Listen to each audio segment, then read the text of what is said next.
receptionist in a doctor's office that raised Beverly. We're common folk from common stock. When I went into ministry, I told a good friend that I planned my time would be 4 10s and out, that I would serve 4 appointments, 10 years each, and retire. I thought that would be a great way to do ministry. And never did I imagine the twists and the turns along the way. There are days that I still get up and I say, I'm dreaming. I'm dreaming. This really isn't true. This really isn't happening. The people that have come into our lives over the years, and particularly during our years here in the Baltimore-Washington Conference, are some of the greatest gifts we've ever received. The relationships that we have had here in the Baltimore-Washington Conference will never go away, even though we are separated by miles. And the great ministry we have done together will always be on the forefront of our minds. You need to know that when I was elected a bishop, I actually wasn't planning to get elected. I told my congregation that today I leave as Pastor John Schol, and I'll be back next week as Pastor John Schol. As a matter of fact, generally when these opportunities have come up along the way, Beverly has always said to me, oh, why don't you try to just be a good experience, a good learning experience. But while we felt a calling, we also knew that that year there were 20-some other people who were gifted and called to lead the church. And so we did not anticipate that I would be elected. And so it was a surprise to us both, because we really hadn't planned, we really hadn't talked about it, we really hadn't thought much about it.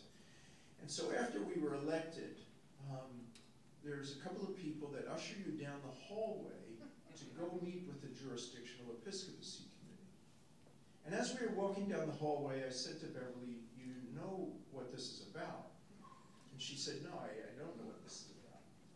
And I said, they're going to spend a few minutes with us and try to discern where we might be appointed. She stopped in her tracks. We hadn't talked about this. So we talked about it briefly, and I said, you know, I hope I don't get assigned to the Baltimore-Washington.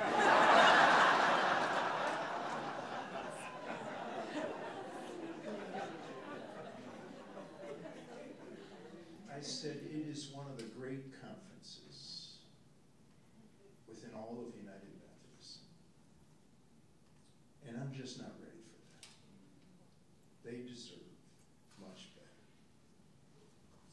And so, after they had done their discernment all night long, and 6 o'clock in the morning, you get a phone call from somebody from the conference where you're going to be going.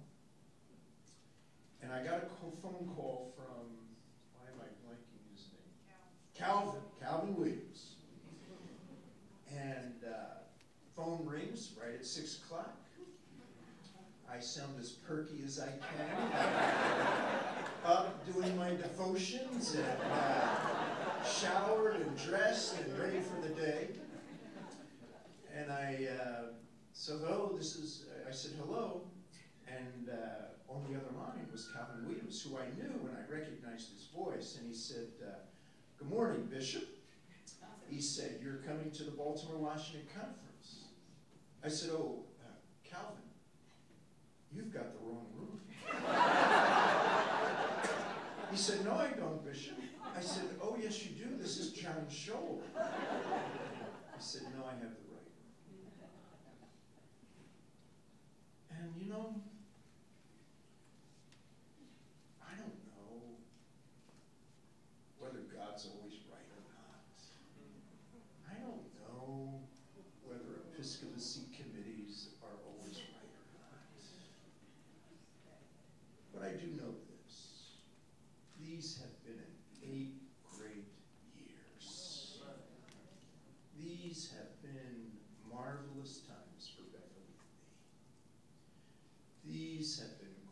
trying times and stretching times, and times in which God has richly blessed us. You know, there's all the things that come with being a bishop in the Baltimore-Washington Conference. I've met with 2 presidents. I've met with the Secretary of State. I've met with a number of congressional folks. I've prayed with them in my office in Washington, D.C. I've met with mayors. I've had the governor call me at home.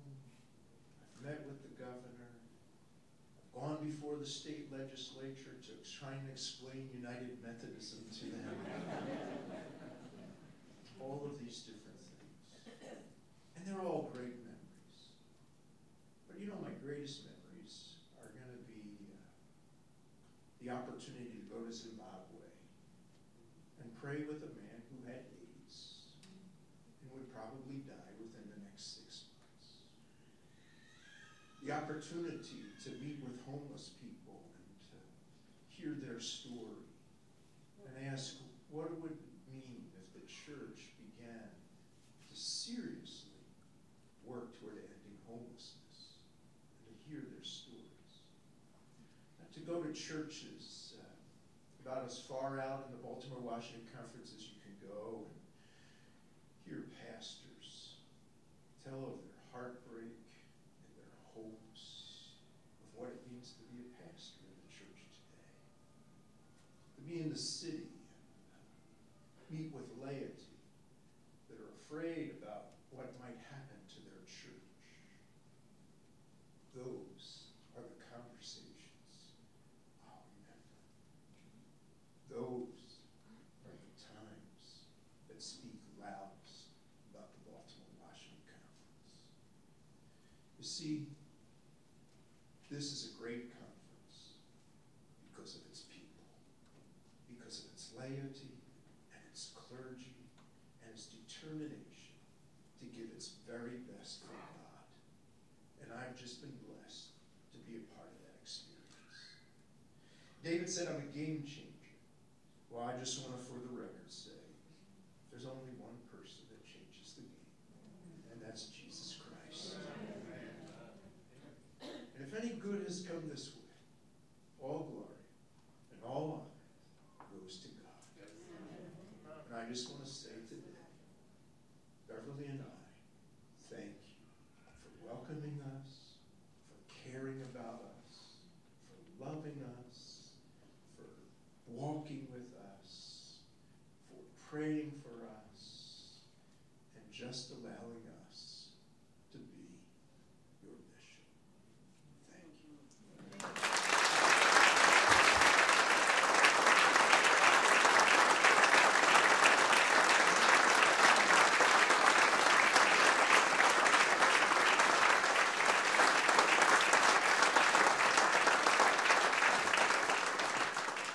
I never realized this before, but one way to get a standing ovation is not to give people chairs.